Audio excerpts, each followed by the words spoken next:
Hello, everyone, and welcome to Burning Questions by ArtsEquator. I'm Kathy Rowland, the co-founder of ArtsEquator.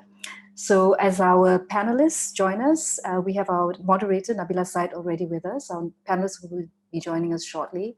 I'll go through some of the housekeeping so we can actually be ready to start. If you're joining us on Zoom with us today, please we request that you keep your video and audio off. This session is being recorded and the video will be made available online at a later date. This session is also being live streamed to the community at HowlRound.com, which is the theatre commons with an international presence. Today, we are joined by audiences watching on HowlRound's website as well as its Facebook pages. ArtsEquator is a regional and digital platform that is dedicated to covering the arts in Singapore and Southeast Asia. You'll find us at artsequator.com. Burning Questions is a series which attempts to ask some big questions. It offers spaces for regional voices to discuss some of the unasked questions facing the arts community at a time when we are all facing a pandemic. Our objective is really less about finding answers, but more to articulate how we are at this moment in the hopes that we may be able to find some connections with one another during this time. This series is supported by Splice Lights On, with live stream support from HowlRound TV. The recordings over the past 3 panels have been uploaded on our website, and we'll share the links in the chat. This evening, for our final panel, we have the topic of Can Critics Criticise During a Pandemic? This panel is the only Singapore panel out of the series of 4 that we've held so far. And it's part of the Critics Reading Group program that ArtsEquator organized, which ran from October 2018 to March of 2020 with the support of the National Arts Council. Now, before I hand you over to our moderator, Nabilah Said, and the speakers for the session, just a short note about the Q&A. We'll be keeping the Q&A for the last 30 minutes, and we request that if you do have questions, to please type that into the Zoom chat. For those of you who are watching on live stream, you can also put your questions in the Facebook chat, and we'll make sure that those are redirected back to the panelists and to the moderator. Thank you, and with that, I'll leave you with Nabilah and our 4 great Singaporean speakers. Thank you very much for joining us. Thank you, Kathy. Thanks so much, Kathy, for that introduction. Usually I do the introduction, so it was like quite a weird experience. But today I am moderating this panel with this very spicy question of can critics criticize in a pandemic? And just a bit of introduction, I guess, like with more and more performances going online, the whole idea is how do critics respond? And I feel like that is one part of the kind of like layer of the question. The other layer is we are in a pandemic. So what is our role and how does our role change? Where do we put criticality during a pandemic? Because I don't think we really put it aside. Like it goes somewhere, right? And today we'll kind of talk a bit about that. I think when it comes to critiquing how people are responding to a pandemic, there are many ways that we can look at it. For example, you can look at it from the perspective of how a government handles a national crisis. You can look at it as how people police people's bodies and movements and even ideas during this time. But of course, today we are looking at ourselves as art critics, as cultural critics. But even then, I feel like these kinds of like very strict boundaries it's very hard to keep to them even then. And I feel that they too require re-examining. So when we are looking at a piece of artwork, I find that you cannot really divorce yourselves from the fact that we are dealing with this larger thing going on. And some of the ideas and words that I've just said have a violent edge to them. So as critics, do we blunt the violence of the times that we're living now, or do we expose the violence for what it is almost? So this is just a little provocation for my speakers before we go into the rest of it. But I don't want to get ahead of myself. So firstly, thank you so much, Germaine, Jocelyn, Zihan, and Xiao Ting for joining me. If you haven't already, you can switch on your audio so we can start getting into the discussion proper. So my first question, I'm going straight into it, so warning. And also to help to introduce yourselves to the audience who may not be familiar with your work at the moment. Can you tell us, describe the kind of critic that you are And how does the practice of criticism actually fit within your artistic practice? Who wants to start first? Polite smiles. Zihan, you broke the silence, so. Okay, I'll do the difficult task of starting first. Hi, my name is Zihan. I'm pursuing my PhD in performance studies. And I consider myself more of a performance practitioner, especially within the Singaporean context. But over the years, I've written a couple of short pieces of criticisms for ArtsEquator. And these are mainly in the realm of experimental performance and social practice. My personal area of research is mainly focused on performance history in Singapore, particularly around the restriction of licensing and funding of performance art from 1994 to 2003 in Singapore. Yeah. And so the practice of criticism extends beyond my own work and also the work of others to, like what you mentioned earlier, like a criticism of the state's regulatory gestures of arts and culture in Singapore. Yeah. Thank you, Zihan. I'm going by the order of my Zoom. So Jocelyn. Hey, hi, I'm Jocelyn, and I'm a practitioner, writer, and educator in both dance and theatre.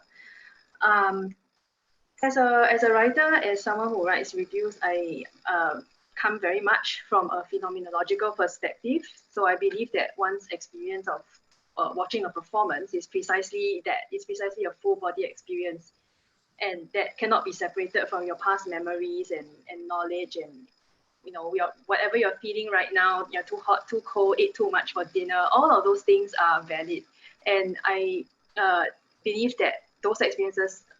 It should not be different whether you are a regular audience member or whether you're there on assignment to write about it. So I believe that one's writing about the experience will always be subjective, which I guess maybe is different from how some other writers may approach it. But also I like to note that being subjective or acknowledging the subjective is not the same as writing things that are unsubstantiated. Yeah, so as for how writing or reviewing sits within my wider practice, well, I mean, because I also create work myself, I produce, I teach, and I see my writing as part of this wider practice, part of the wider arts ecosystem that we are in. Yeah, that we need more conversation in general about work and about how people are doing things, how, kind of what's out there, and that really helps, and it informs my own work, it informs my teaching, and yeah, really it's just so interconnected. Thanks, Joss. Xiao Ting, let's hear from you. Hi, I'm Xiao Ting. Thanks for being here with us today. So I write. I think that's the thing that I primarily do. And I've been writing criticism, but I think when I say criticism, I don't mean like criticism, but like an expensive more criticism, which is really just listening very deeply and also just being present and like channeling all of that, how I feel, what I think of during the course of the performance, and then to like translate that into like something else. And that something else need not always be words.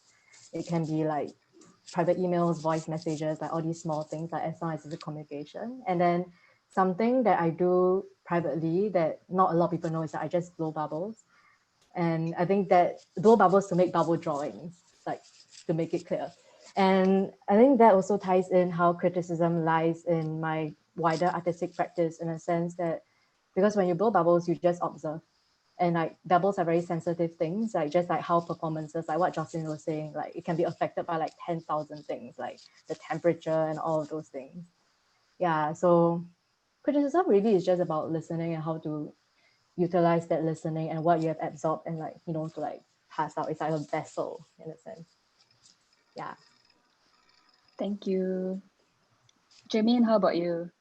Hi, I'm Germaine. So just actually going on from what Xiao Ting said, I think I see my criticism as a kind of transmission.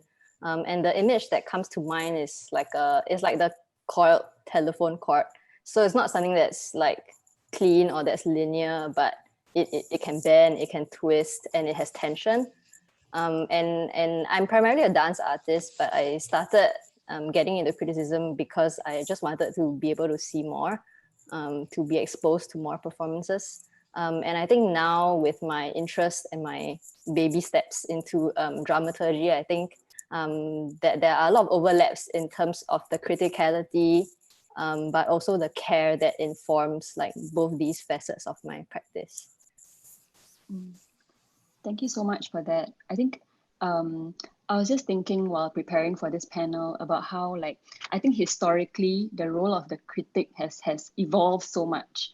I think primarily, like in the early days, it was definitely like more of like the mainstream media who was printing a lot of these reviews, or maybe the main mode of reviewing was in the mainstream media, and definitely like the Straits Times. And to get a review was like, you know, it's almost like it was very difficult to do. And a review could, I mean, not in the same way that they do in, like, let's say London or New York, but a review can affect your career in a negative way, you know? So I feel like historically the relationship between the artist and the reviewer has been a lot more fraught. And there was one person that will be the reviewer, you know, with a capital R almost. And I think with the five of us, even as a kind of like a microcosm, we are seeing how we are not just reviewers, right? We are also artists, we are also poets, we are bubble blowers, we are dancers and movers. So it becomes like, it becomes a kind of like a layered kind of, I don't know, I feel like criticism becomes embedded within a larger thing, whatever that thing is. And with each five of us, that thing is different, you know? Which is kind of cool. But maybe leading on to my next question, because we've not talked about the pandemic at all with that first question. But how have you as a critic responded to COVID-19? Like, what kind of questions or thoughts have run through your mind as you think about your role as a critic? Maybe I'll start, since I'm also part of the reading group, and, you know, try to be fair a bit. Definitely, as the editor of ArtsEquator, there was a time where I felt like we needed almost like a moratorium on reviews, you know, for a while. Just especially that first part of the circuit breaker, when it was really like people were saying like it felt like a grieving kind of period. You know, there were people who were on their sofas not knowing what to do because they couldn't make art because the theaters were closed. And for our ArtsEquator website, it really felt like it wasn't the right time to be publishing reviews. I mean, of course, there wasn't a lot of art that was happening anyway, but if there was, you know, there were some like smaller kind of shows that people were doing, or even putting old works online. It definitely didn't feel like it was the right time for us to publish any reviews lah, basically. So that was like, from my perspective, I definitely felt like as a reviewer, I almost felt like I didn't have, I just like physically could not, you know. So yeah, how did you guys react to the pandemic?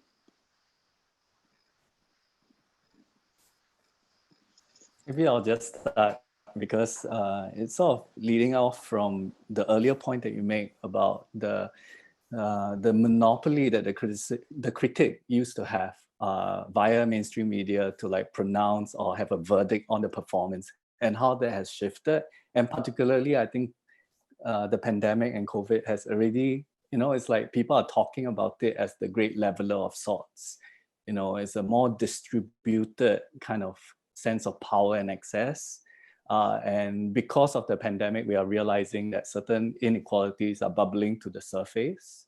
So if we consider that and extend it to the role of the cultural critic, I think that's also happening in a way. So unlike the past, when the critic used to have the final say and articulates an authoritative version of the production that eventually makes it to the archive that people will reference in the future, with COVID and digitalization of performances, access is not necessarily restricted to the live event. And of course, that changes and transforms the very notion of performance, but at the same time, it expands a certain potential. And in the beginning of the pandemic, there's this interesting phenomena of various theatre companies rushing, both in Singapore and internationally, to release archival videos. And that moment was interesting for me because some of these productions I missed when I was like a theater goer, or maybe I was out of the country, and because they are live, you know, you would not have access to them otherwise. And some of them are like international productions that we would never be able to watch because we never had the opportunity to travel. So you could actually watch the production, the archival document, and do like a critical review of the critics and their version of how they read it in the past, and also collate various response and then verify, or there's a veridiction process where you check whether it tallies with your understanding and experience of the piece itself. So that was an interesting phenomenon that happened in the beginning. I'll pause there and let the rest answer before I go on. Yeah. The pandemic actually brought like me to ask more micro questions. I think I made it very clear that there's a difference between drawing, like watching something and forming an impression of critic, and drawing the thread together and delivering the critic. I think those two are very different things. And the pandemic somehow, like something I realized is that it's become more intimate. Like rather than publishing something like a one-to-many kind of way, it became more like one-to-one, or even like one-to-two. And I think like it kind of brought back the mode of critic as a conversation, as opposed to like, like what Zihan said, like a final thing. Yeah. To like carry on the conversation. So you actually do you actually do that, like write to the artist or something? Yeah, I did actually, like, and it's very informal, like it's like human to human. It's not like critic to artist. Because I don't resonate with the whole like critic being the sole holder of power. I think that's ridiculous to me. Yeah. Thank you. Thanks for that. Joss or Germaine? Yeah, I think like what you said, Nabilah, I was also very much struck by that initial period where, everyone's just frozen, and yeah, there's this grief. And yeah, in fact, I actually I had a period of about 2 to 3 weeks where I just refused to watch anything. Yeah, it was just too much, right? And when I eventually picked myself up and started to like, okay, I also felt slightly guilty because I was like, okay, as someone in the field, and yeah, I need to practice and I need to like keep on top of everything. So there was the anxiety coming in as well. So I started to watch, but I think resonating with what the rest have said also, it's more of I think what happened. What tended to happen was because we were also having a lot of watch parties, having friends in small groups watching together. So the so-called critique or analysis also happens on that level. It was more of having discussions with friends after watching the performance. I felt hesitant for a long time to actually put anything that's like written and that's out there, but it's more, it became a very much more close-knit kind of thing. Germaine, feel free to jump in, but I just quickly say that so me and Corey Tan, who actually moderated the last panel last week on intimacy, we actually because we didn't know how to review, we decided to co-write an article that was about not knowing how to review. So we wrote like a 5,000 word essay about not knowing what to write, which is ironic, but not unexpected from us, I suppose. Yeah, Germaine, what about you? What were your kind of responses to what's happening? I think I've been really quite quiet throughout this whole period, just because I don't know whether it's something that didn't exist before, but I think it's heightened now that I feel like I don't want to put anything out lightly or without sufficient like thought, or like just for the sake of like publishing something or putting out a video. And I feel like just having that huge rush of things online popping up made me realize that I really needed to have a reason to put something up, rather than just kind of like throwing out a response very quickly. For sure. Thanks for that, Germaine. So we actually have a poll for the audience. I don't think we've done it yet.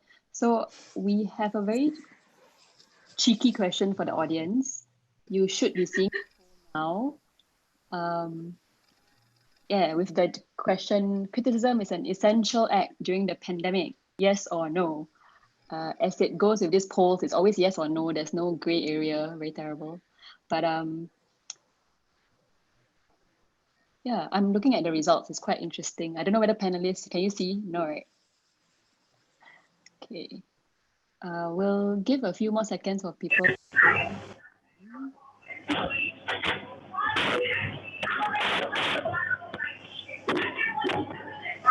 Elaine, Yeah, thanks. Elaine, you forgot to. It's okay, it happens. This Yeah.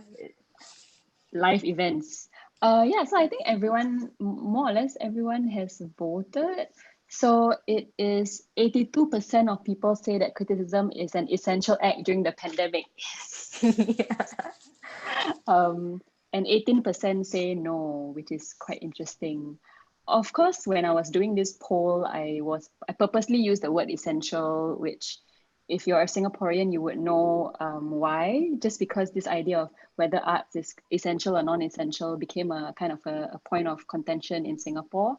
But I put criticism there because, you know, we are really the center of attention, critics. So it's a rare time for us to be part of a poll like this. But it's quite interesting to see, and I think it's quite heartening to see this response that 82% say that it's essential.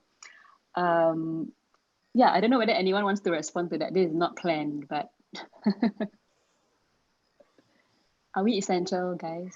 I think criticality is always essential, regardless of whatever you put out. Because I think like I resonate with what Germaine was talking about, you know, like there's like 10,000 things out there. But criticality doesn't mean you have to shout out your criticality. I think the way you interface with the world, like interpersonally in the small circles are also, I don't know, like when I read that question, the poll, I was thinking of criticality instead of criticism. So I edited your question in my head. That's fine. That's fine. Yeah, I mean, it's a bit of a cheeky thing. I mean, there's a reason why this whole burning questions is also called, I also titled the question as like, can critics criticize in a pandemic? It's not really about it's the critic can be anyone. It's not like just the five of us in this panel, you know. But has anyone tried writing, and have you felt that you needed to like recalibrate or maybe even like soften your eye as a critic?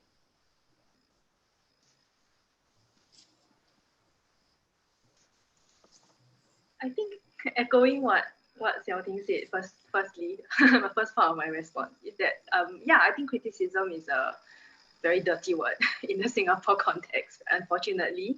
But you know, I mean, as a even like when studying lit everything, you lit students would know that criticism is a neutral word. It's not supposed to be a like or bad, you know. So that's the way I approach it.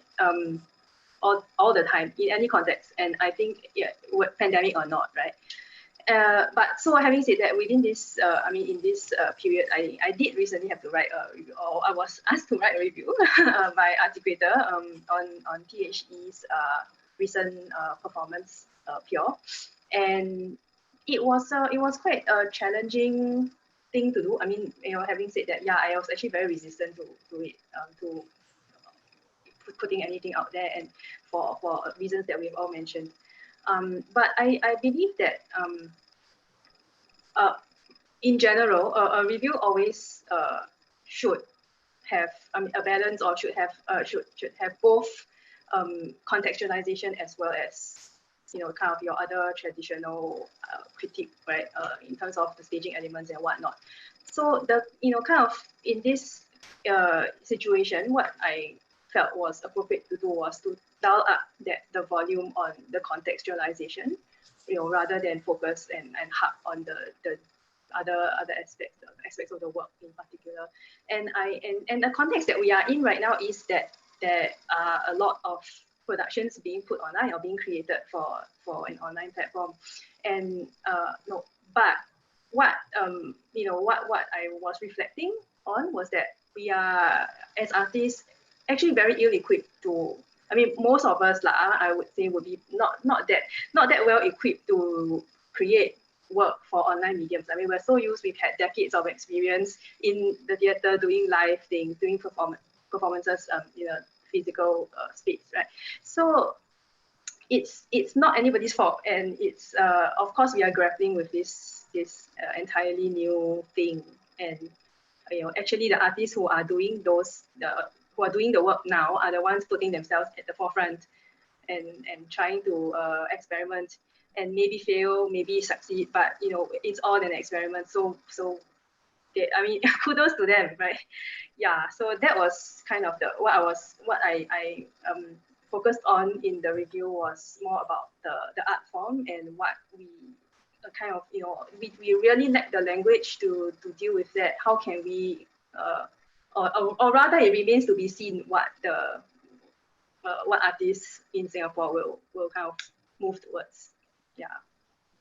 Yeah, it's almost like there's this moving thing, and like we're trying to pin it, but it's still moving, so like you're only pinning it at a kind of temporary spot.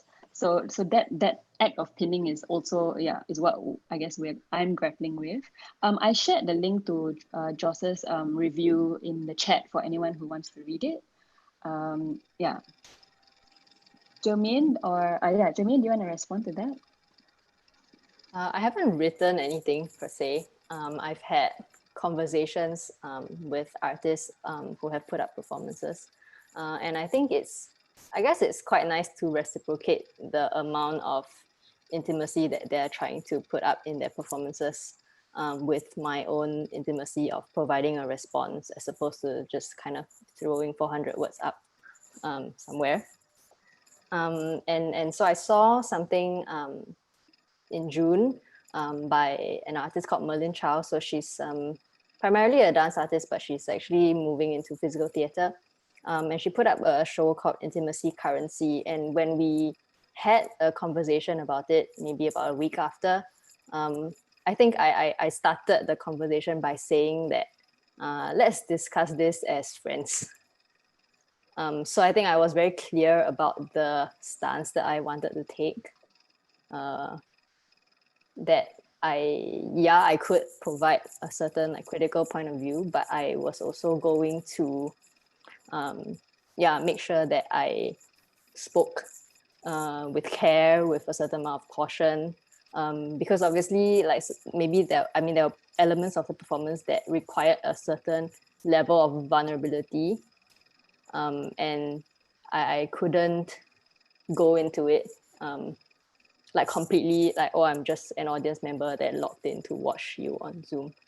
And she actually shared that some of the things that she decided to put up in the performance, she might not have chosen to do if she had staged it live.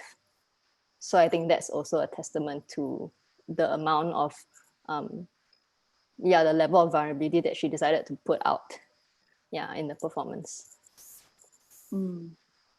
I was thinking about how I think one of the earliest online shows in Singapore was the Coronalogs by Singapore Repertory Theatre, and I think there was a lot of excitement about when the show was about to be live on Facebook, and then after that there was a review on the Straits Times, which I think it was a review from the Straits Times that was very much like a review from the Straits Times, but I feel like there were some of the people involved who were not so happy with some of the maybe less positive ways that the show was being talked about, and I thought that was quite an interesting thing to kind of witness, and for me, of course, I was just glad that I wasn't in that position, of course, as a reviewer, but then also seeing you almost follow the lead. The question for me as a reviewer is, do I follow the lead of the artist? Do I only wait for the artist to invite criticism, then I give criticism? Because that feels a bit strange as well, because we don't always get the invitation, and if we wait for an invitation, what if we regress back to how it was in back then in Singapore when artists were a bit more in opposition to reviewers? Because then I think that's a bit dangerous as well. So I thought that was quite interesting. There's a question. Oh, let's see. Oh, let's take this question to make it interesting. How do we draw the boundaries between talking about works with your friends versus how you talk about it in a formal context? I think Xiao Ting spoke a little bit about this, like a review that's like this big review versus just, you know, talking about it with your friends. Do you wanna respond to that, Xiao Ting? Yeah, I think the difference is that when you're talking to your friends, they already know where you're coming from. Like, I think there is already a shared context and understanding, and most probably you watch the same thing.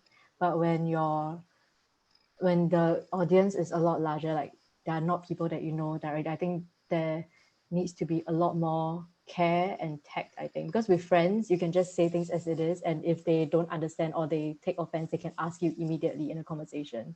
But when it's a review, like you have no idea what kind of what kind of frame of mind they'll approach the review. Like there is always this gap in between the reviewer and the recipient.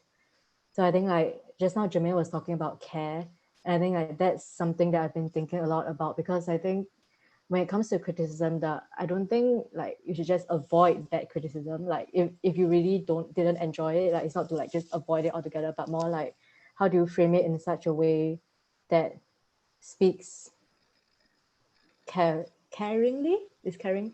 Yeah, caringly. Yeah. Mm. Yeah. Yeah, just to add on to that, I think there's this interesting, because the question basically was asking about boundaries, right? And how do you draw boundaries? And what we have witnessed with everything that's going on is a breakdown of the boundaries of what is considered like work and home and public and private.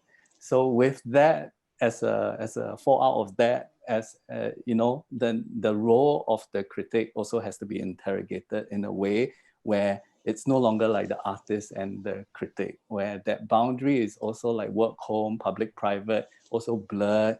And just to add on to what everybody has already been saying, you know, is the act of criticism as an intimate act, you know, as something that is caring and sort of curating, which the root of the word is basically caring for, or like the conservator, the preservation or maintenance of a certain kind of work, you know, that kind of reproduction of the work itself in multiple forms. You know, I see this time as not a time to blunt critical faculties, but to recalibrate it in a way that, you know, writes a different script than what is possible for the work itself, but also the artist, and start a conversation on how the work itself can be documented multiple ways and multiple perspectives. Yeah, so expanding instead of like narrowing and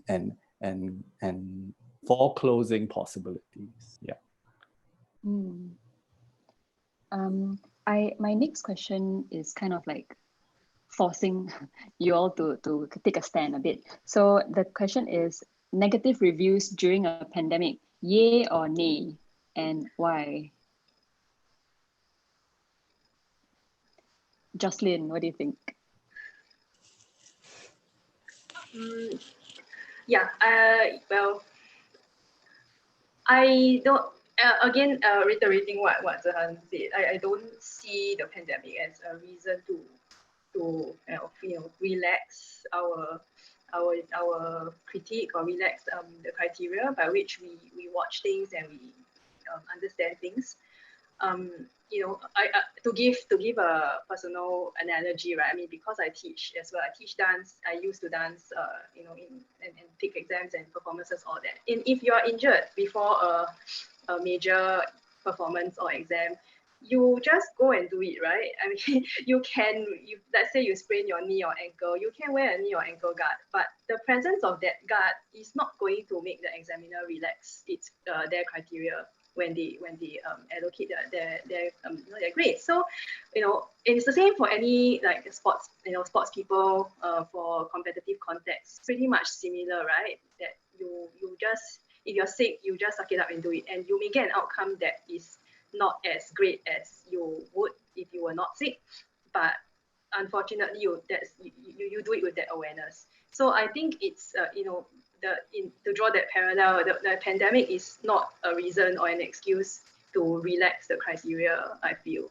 But that said, right, it's the same thing that I've been saying about context, and you know, when I critique something, then I want to always bring into bring to the forefront the context, and also obviously justify things that you're saying lah. So it's not that no negative comments can be allowed at all, because I think that is not helpful to us, to artists, to the scene.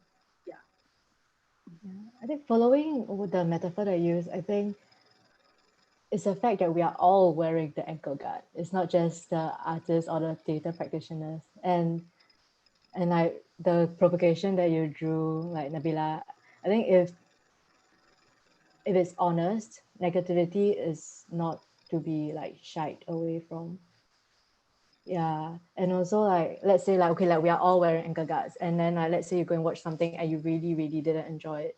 And then I think my response will be to delve deeper into like, why do I not enjoy it? Is it because I had a certain expectations of performances that the online format just didn't meet? Or is it because like it spoke to something that I just disagreed with, like fundamentally? Like, I think there are so many reasons as to why we like or dislike things. And as critics, it's almost it is a responsibility to interrogate your own responses. Because I think we feel strongly because there is a certain push and pull. And like as critics, you identify the push and pull and like kind of like contextualize it as what Jocelyn was saying, and also like expanding it to the different associations to speak to the time that we live in. Germaine, maybe you can, if you don't mind, I jump in. If you want, you can respond. But I was also thinking about how, like, right now, artists in Singapore at least are, a lot of them are creating work in response, especially to a grant that is being offered, right? Like, you can't really get like monetary help from the government as an artist except to create work. And I feel like if the equation of the critic is removed from it, right, I feel that it becomes like a dystopic thing that is being done, where work is being done, but no feedback is being given. Then it seems like people are just creating to get the grant, which to me does not make sense. So I almost feel like as a critic, I can help to normalize the equation a bit by making that, making kind of like the ecosystem a bit more like normal. I don't know whether the word is normal, because the word normal now is weird, but it makes it less of a weird thing, and it makes it more, I almost am trying to regain what we've lost with how the art ecosystem used to run back then, where it was like, okay, a work and then a critique, and then maybe conversations can ripple out from there. But if we cut out the reviewing part, then those other parts get cut off also. So it's kind of like a slightly different from what you all are saying, but I want to try to restore normalcy by having the voice of the critic, which means that a negative review would still have a place during this time, I suppose. And I think, I guess, while it's true that people might be making work in response to like the grants that are available, but I also like to think that people are not just making work like only for that purpose. And I think the process that artists go through, I would think as a critic, I would still want to do justice to the amount of thought and perhaps even more thought now that everything is on this new format.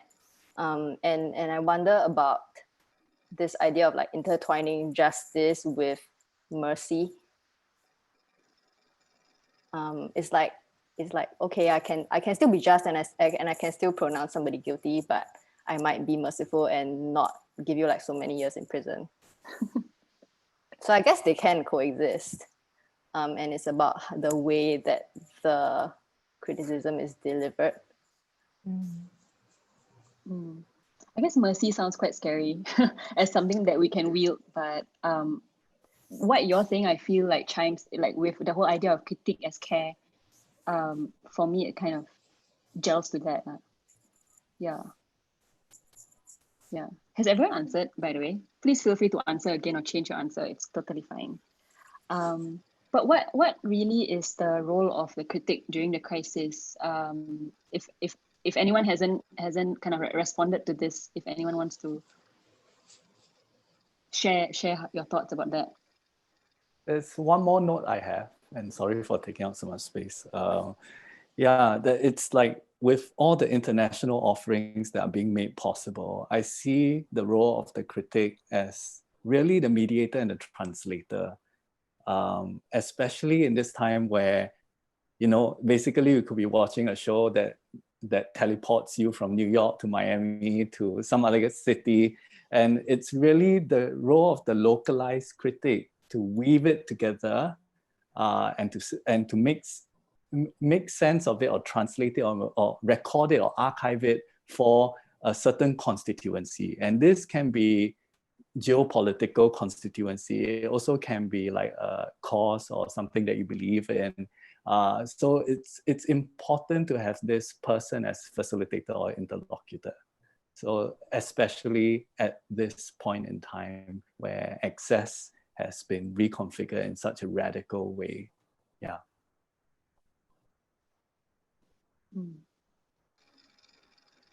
Anyone else want to respond to that?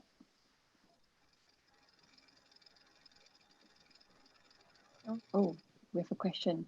But maybe before that, maybe before the question by Katrina, which seems quite long and might need to wrestle with it a bit more. Can I check, because I think Xiao Ting was talking about subjectivity. No, someone was saying about subjectivity, Jocelyn. I am also from that kind of school of reviewing where like I'm very subjective. I just cannot, because I started in the Straits Times, I was a reviewer in the Straits Times, and I remember how like we were supposed to be quite objective. We were supposed to be very objective. Sometimes I couldn't even use the word I was saying like, oh, this reviewer thinks, you know, as if I'm not a self, you know, with my own kind of biases, which I am. But do you feel like there's a even more blurring of the boundaries between yourself as yourself and yourself as a critic when it comes to writing, let's say, a piece of criticism? Yeah, I think maybe not so, blurring of boundaries, yes, in the sense that it's not just for me as a critic or reviewer, but me as everybody as an audience now is very, like the boundaries are so blurred, right? Because you're at home, you can be in your pajamas, you could have be eating or whatever, and that is that's what everyone is dealing with. So I think already we have that boundary that is broken or that's blurred. And but for me, the subjectivity actually comes in maybe even more strongly now, or you know, it's as a way of me, or it's how I interpret or how I kind of frame the care that I think Xiao Ting and Germaine are talking about. That, you know, it's more like, okay, so we're all in this situation and everyone is doing trying to put work online, but what can, you know, but okay, and maybe I didn't like this, or you know, or I thought this didn't work. Then the subjectivity comes in, because I'll be like, okay, why did I not like this? Why did I think it didn't work? You know, maybe they actually did whatever they could already, but it's just that I'm at home and I'm eating and I'm just not paying attention. So it's my own problem, right? So I think all these things we need to be aware of when we are thinking about all the work that's going on right now. Yeah, I think rather than like a boundary between, like, let's say Xiao Ting the human and Xiao Ting the critic, right? Like the way I see it is that Xiao Ting the critic is just extra Xiao Ting, in a sense that like it's a version of myself that is a lot more reflexive, that is a lot more attuned to what I'm feeling, not just in terms of what I hear and what I see, but also the emotional responses or like the thoughts that pop into my mind as I watch something. So I think just different layers of the self. Yeah.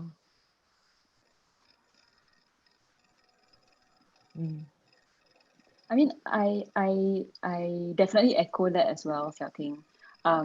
I feel like I even double down on the Nabilah as a human when I'm writing criticism now.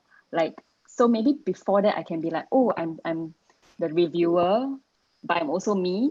But now I feel like I need to expose myself like even more as myself, which is quite weird. So even that so-called 5,000 word essay, which I think we'll pop the link in the chat. Me and Corey were both kind of like exposing parts of ourselves that we don't usually expose, even for critics who are usually quite personal. So it was, oh, thank you, Zihan. So it's almost like doubling down on the subjectivity, you know, like what Joss is also saying lah. Yeah.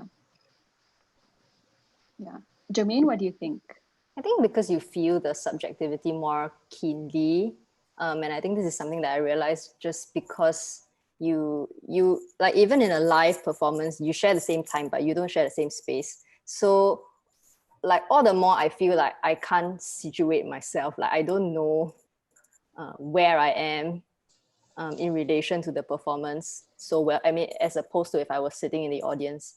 And I think that then causes me to be more subjective, or to highlight whatever else that I'm sensing in my space as part of the experience of the performance.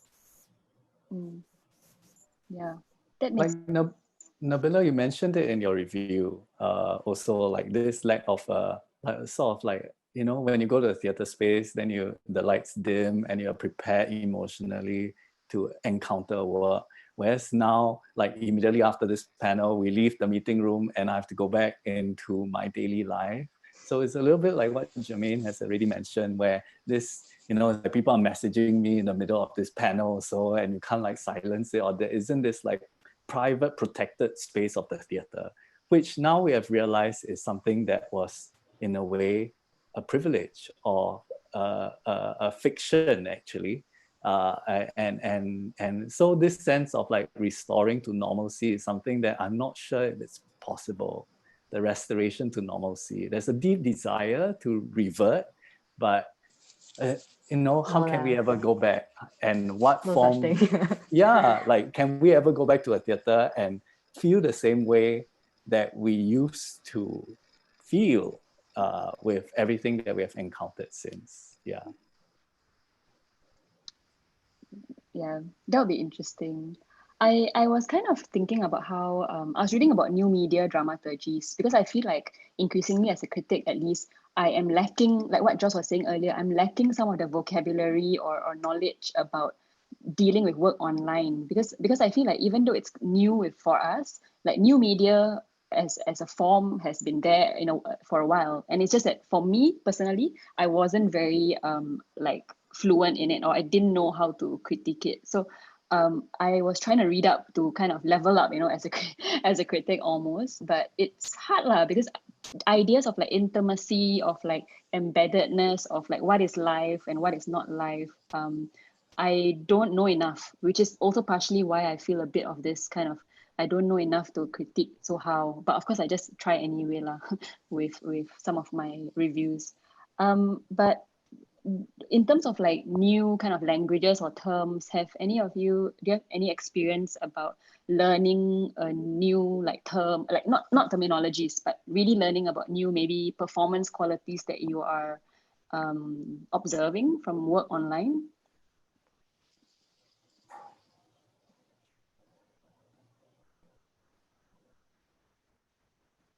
Zihan.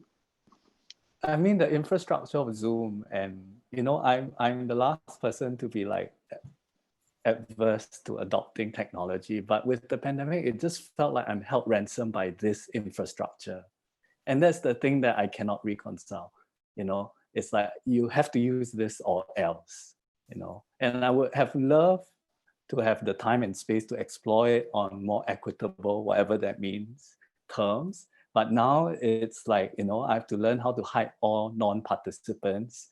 I have to learn how to frame my Zoom camera in a certain way in order to participate in a performance. And that for me felt like I didn't have a choice. And that was the most difficult thing to grapple with, this lack of time to adjust to this infrastructure. Do you mean you as an artist as well? Like both ways, yeah. So the interesting thing that I mentioned, you know, in our pre-conversation was that I wrote a piece of criticism for this dance performance called G, and now it received one of those grants to be translated into like an online production, and we are using the Zoom infrastructure. Yeah, so that's a literal example of how, as a critic, you know, you're sitting with the work and maintaining the work in a certain way and growing with the work And now I'm like a dramaturg for the media infrastructure. Yeah, so that's how the roles have shifted and evolved. And I'm still not sure if it will work, you know, and that's the exciting thing, but also the worrisome thing, yeah. Anyone want to respond to what Zihan said or about what I said earlier? I think with now I'm thinking about distance and power dynamic even more keenly. And especially, you know, like in a Zoom format, let's say, you know, like there are like 36 non-video participants and I have no idea what kind of facial expressions they have. I have no idea whether they're just like sleeping or angry or like smiling or laughing. And I think, when I was one of the non-video participants, then I become a lot more aware of whether like I'm being part of the consideration of the practitioner, whether they have thought about that or like is this like lack of presence or absence, whatever you want to call it, is something that's intended or it's just, you know, like because of circumstance. Yeah, and also distance, you know, like this whole like I can't touch anyone, and then like touch being such a central. I mean, there's been a lot of things trying to break it, and I think when we're like I'm thinking of what Zihan said about the failure of it, like the impossibility of touch in an online thing. Like you just can't. Yeah, and like those things pop up constantly in all the online performance that I've watched, even if it's like not overtly, like it's on my mind. Yeah. Actually, ironically, whenever there's like a technological breakdown or like transmission break, right, I feel very energized. Yeah, I happy. I feel like, wow, we are all feeling it at the same time. Like, you know, so rare. Yeah, Jocelyn? Yeah, it's one of those, these breakdowns, right? It's one of those few things that remind you that you are, oh yeah, like this, we're in this together. And, you know, because otherwise it can get really distant, you know, when you're just behind the screen. Yeah, I think I don't have the language for it again. It's this whole thing about the new, you know, whatever format, we don't have the language. But what I'm noticing is that, okay, this may be a personal preference thing, but yeah, what I'm noticing is that this consideration for the audience, for what the audience is not just seeing but experiencing, I think that is a very big factor now in, you know, in whether the work is compelling or not. Yeah, I think one thing that one work that I can mention is a surveillance by Sigma, a dance company. I think this was done late May or something, and it was I was actually very engaged with that because you know, rather than just have a camera there with a static angle and recording whatever's going on in the room, which I think is pretty common. They in the choreography of the work, they not only thought about choreography of the bodies, but choreography of the screens and the camera angles and everything. So in a way, it's like film, like dance film, where they made a lot of very obvious choices to use the camera angles to create more interest. And then we talk about this idea of tactility and all that also that is missing. And I think with that, you know, that the camera angles really helped. There was one instance where it was where the camera was like facing a mirror, so you get this like endless, you know, I don't know what the term is, but yeah, that was really very fascinating to watch actually, that sequence. Yeah, Germaine, you want to? Yeah, I think I agree that like I think the way that they set it up, even though it wasn't, they didn't do it live, they recorded it in one take and they put it up. Even though it wasn't live, and there weren't any moments that directly addressed the audience or like try to reach out through the screen kind of thing. But there were very surprisingly tender moments, like one performer like putting her hand out and then like a hand would actually appear in the other performer's screen, like things like that you could associate with the experience of, as opposed to it being, I guess, done more literally. But I think one thing I noticed also was that while we were watching that video that Sigma put up, there was like a lot of buzz on the like live Facebook live stream and people, I don't know, I guess because like the etiquette of the theater is gone, right? Like you're not just sitting there in the dark in your own seat. Like people are like putting emojis and like commenting like, oh, that was so cool and all that. And yeah, I guess people feel like they can do that. And to extend that to Zoom, I think there is a greater expectation of being involved as an audience as opposed to previously, just because the kind of etiquette or the social contract, I guess, of the theatre is no longer there. That's quite interesting because, like, I mean, I didn't watch Surveillance, but the idea of the hand thing, right?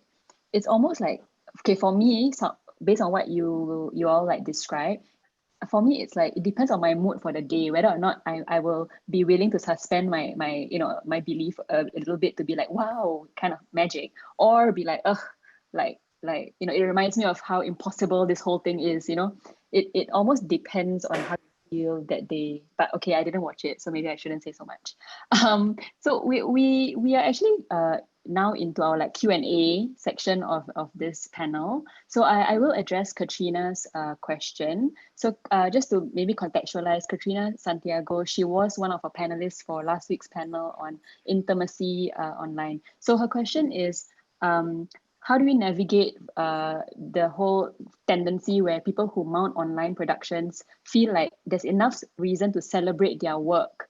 And she has a specific example where the Virgin Lab Fest in Manila, I feel like there are some like critical responses of I suppose like negative responses to it, and the artists were not forthcoming about this like negative kind of criticisms. So she says, how do we deal with this kind of push and pull between, hooray, you did a work given these terrible times, and okay, wait, was that even a good work at all? Yeah. What do we think, panelists? It's difficult to comment because it's such a specific context, but that question really made me think, like, even before the pandemic happened, there were such conversations ongoing about the right of a critic to point out certain flaws within a worthy experiment, and we have that incantation of like Guo Baokun's, it's like worthy success or worthy failure. I can't remember the exact wording, but basically, it's like, do you experiment to fail or do you experiment to succeed? And what do you do with experiments that fail? So yeah, it's basically sustaining that conversation into and elevating the stakes of it within this crisis. But that conversation has already been ongoing. And I think it also exposes a certain kind of distrust between the community and the critic if that phenomena does happen. So it actually reveals that the infrastructure of the arts ecology perhaps requires certain reconfiguration and balance of power in a way, if that conversation is surfacing. And I'm just transposing it to a Singaporean context also. So I might be doing the question sort of injustice by transposing. Yeah, I mean, it's a very specific example that Katrina is bringing it up. But yeah, I do agree with Zihan. Like, it does remind me of things that were already happening, and one of the things that I've been uncomfortable with with regard to like the conversations that have been happening previously, right, has always been like, oh, how can this critic say something when they've never done their own work? Like, oh, or they should try and do it themselves, right? And often this is a reviewer who maybe is not an artist lah. But even then, I feel like it's a very weird kind of tack to take because anyone can critique a work. Like I'm always telling like anyone in the audience technically has a right to opinion about the work and sharing their opinion, especially now when anyone can publish a review on Instagram or Facebook. Of course there are differences in quality or whatever, but yeah, I feel like what Katrina is kind of positing is almost like that bubble that I was talking about, that dystopian bubble, no? Like everything is great, like yay, we've created a work, which yes, like on some level you want to make people feel happy that we are creating work even during the pandemic, but then the happiness is also not realistic, right? I mean, we are creating it's like the good place, right? Like it's not gonna how long can that sustain, that bubble? That's my take. But yeah, does anyone want to respond to that?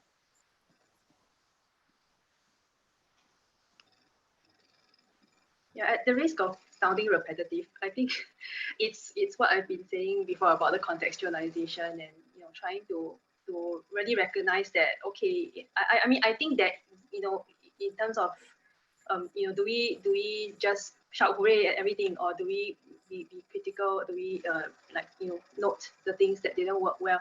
I think we need to note the things that didn't work well, but also say why you had that impression.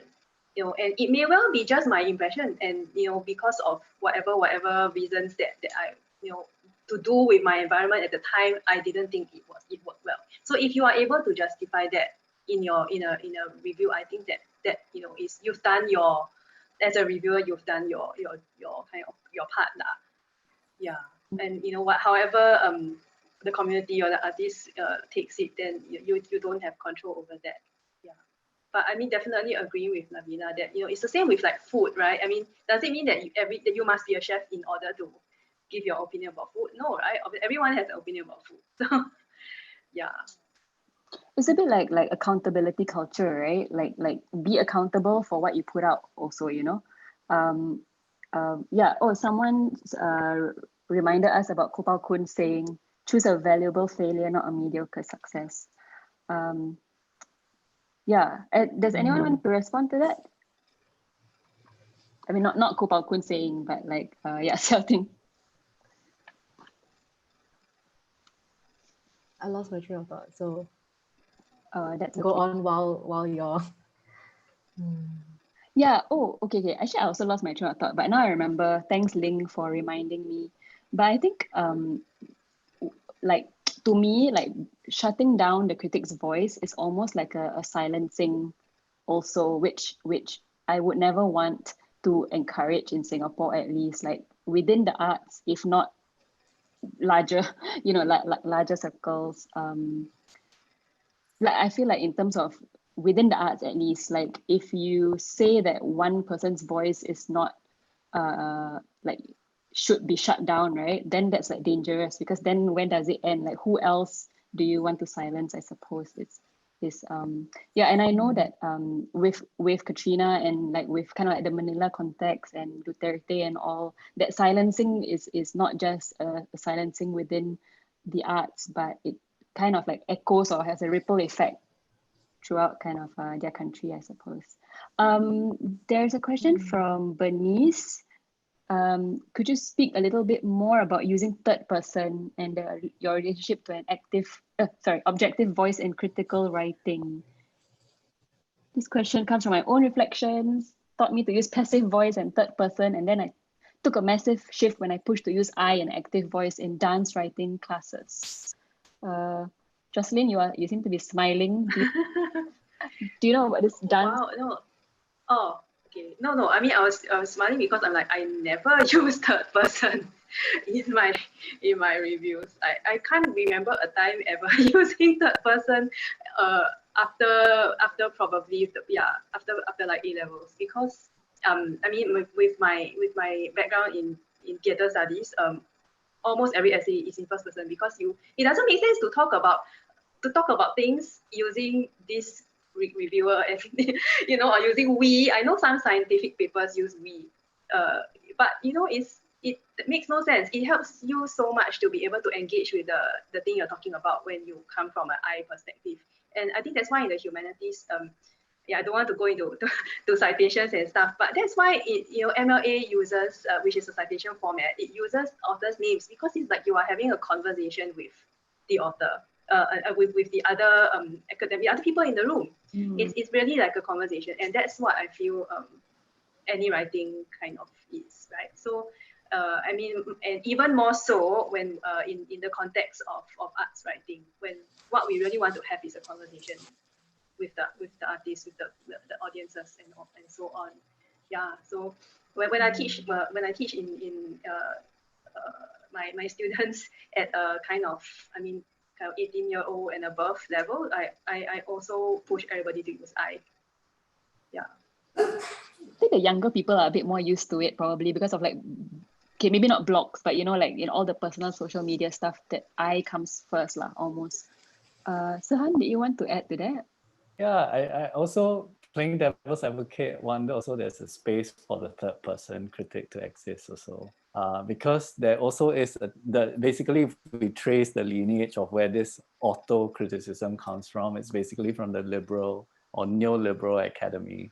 And this like, you know, it's like foregrounding of the first person. And that's a tendency that should be celebrated in its own way, but at the same time, we should also be critical to use the frame of this panel. Yeah, and perhaps there's also this space for a third person form of criticism that should be, you know, it should not be one or the other, but it should work in tandem in a way so that there's a possibility of moving oneself from the object of study occasionally before reflexive kind of analysis.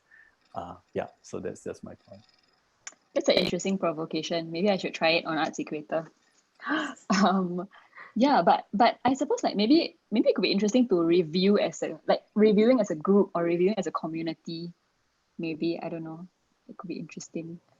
I mean, definitely when I was first starting out at the Straits Times and I was saying like this reviewer and all, I felt like I had to put on like a mantle of authority that I didn't have. I mean, I was very young when I started, but this reviewer gave me this cloak of like as if I had the authority, you know. And then when I had to shift to it was a bit weird because I felt like I was very exposed, and people would know that I didn't know anything, or you know, that kind of that kind of insecurity would come out.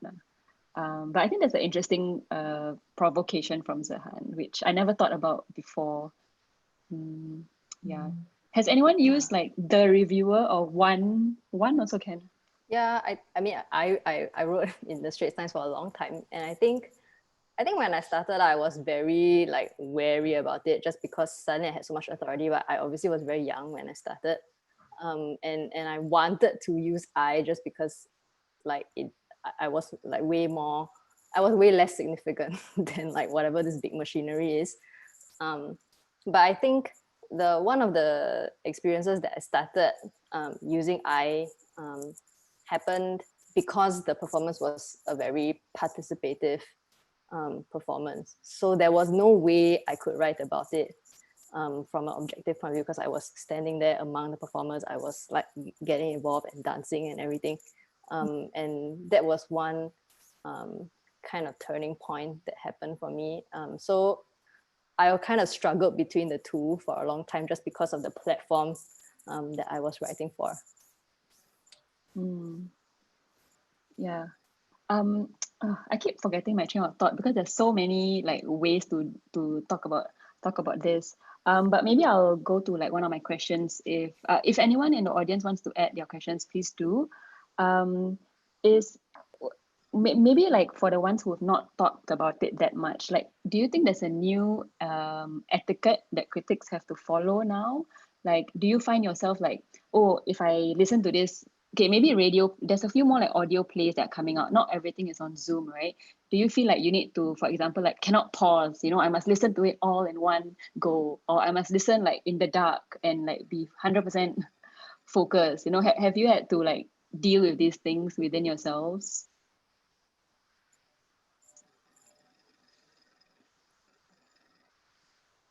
I think yes, I always try to listen it in one go, like, you know, like I will, like enter a headspace, but then at the same time I will take note of when I really just want to throw in my phone or like my laptop, you know, like I like little notes like that, like, and also then after the whole thing, then I'll, okay, why did I feel so like distracted or like anything like that?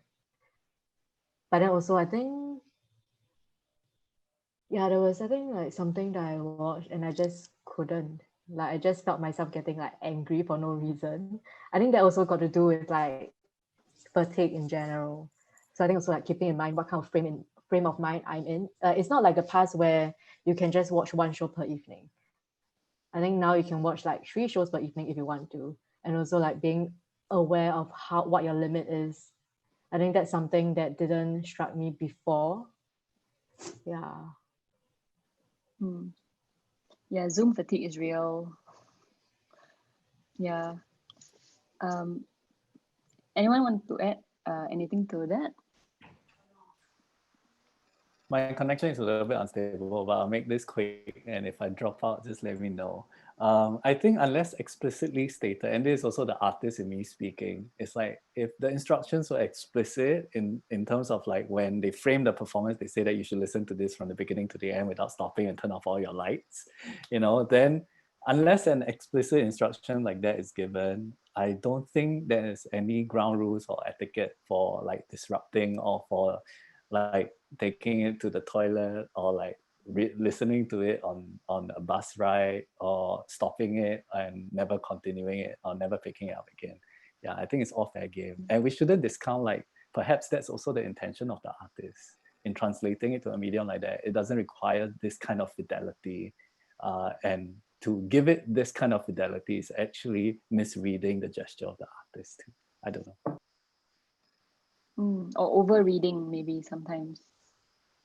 Yeah. So okay, so maybe it's just me who feels like, as in I always feel like I need to switch off my lights, and then after that it gets too dark because I'm like, oh no, I can't see what I'm eating even, you know what I mean? Then it doesn't make sense. And it also doesn't make sense if there are people around you. You can't be asking everyone in your house to, like, you know, keep quiet while you focus 100% on a show. So definitely as a critic, I feel like I'm a bit more gentler on myself and people around me as well. Just yeah, different ways of doing it, I suppose. Does anyone want to share, maybe besides surveillance, what were some interesting like online shows that you've watched that that maybe have been like very different from other ways that responses have that you've seen how other people have responded?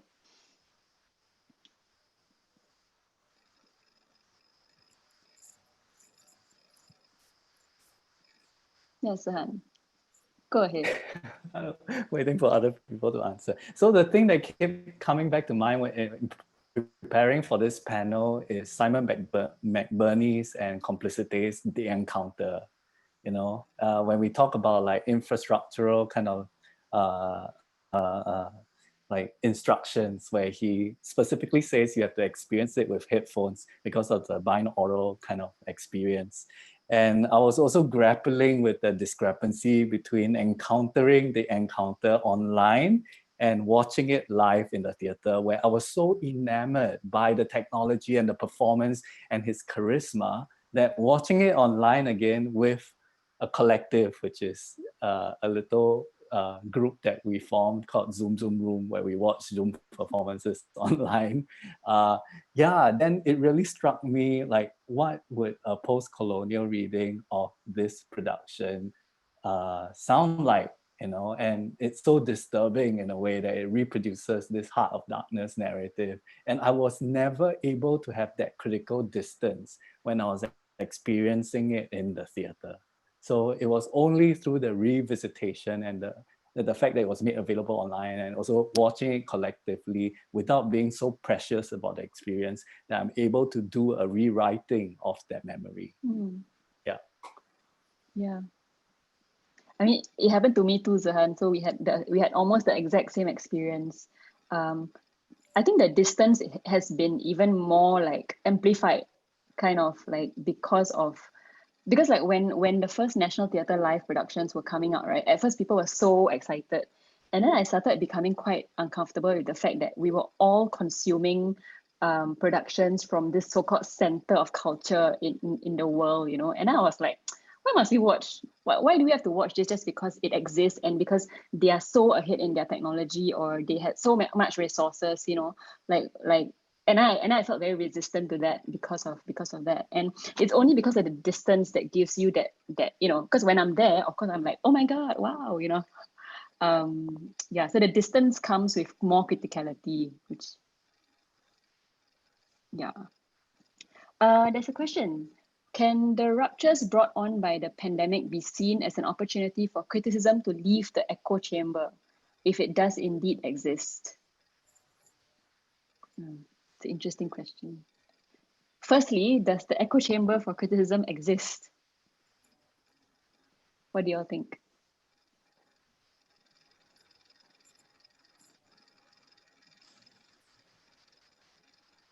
Germaine, I feel like you might be thinking about this even before the pandemic. I don't know.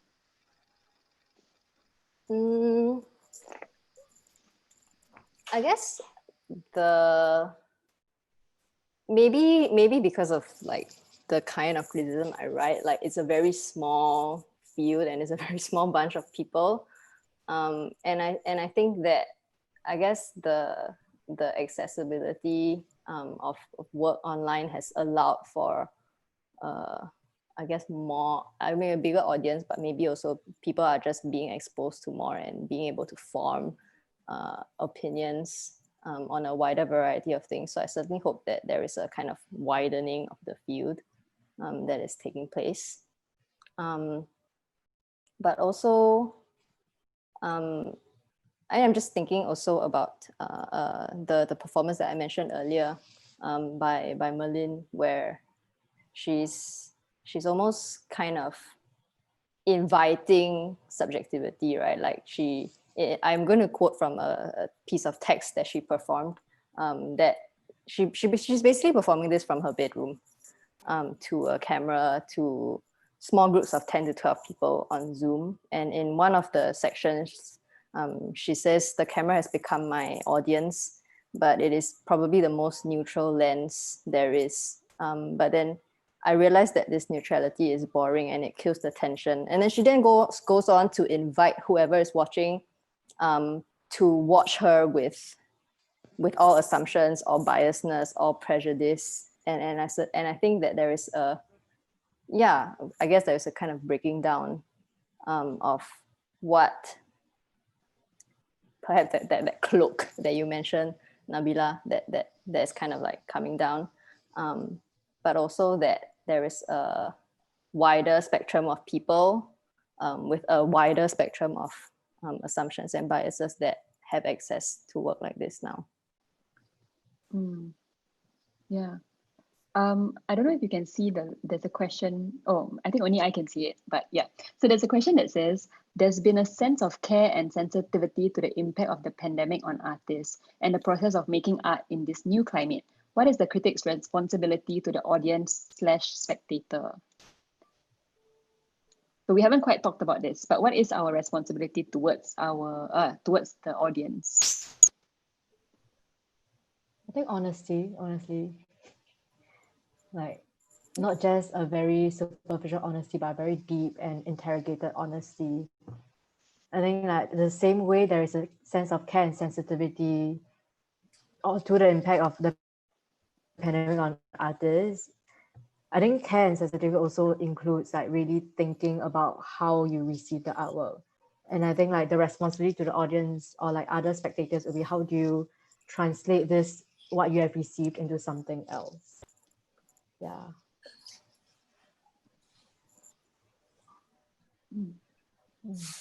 I'm actually thinking about something that Katrina brought up just now, like, because I think the relationship between like artists and like critics, I think it's a durational one. It's not just a one-off.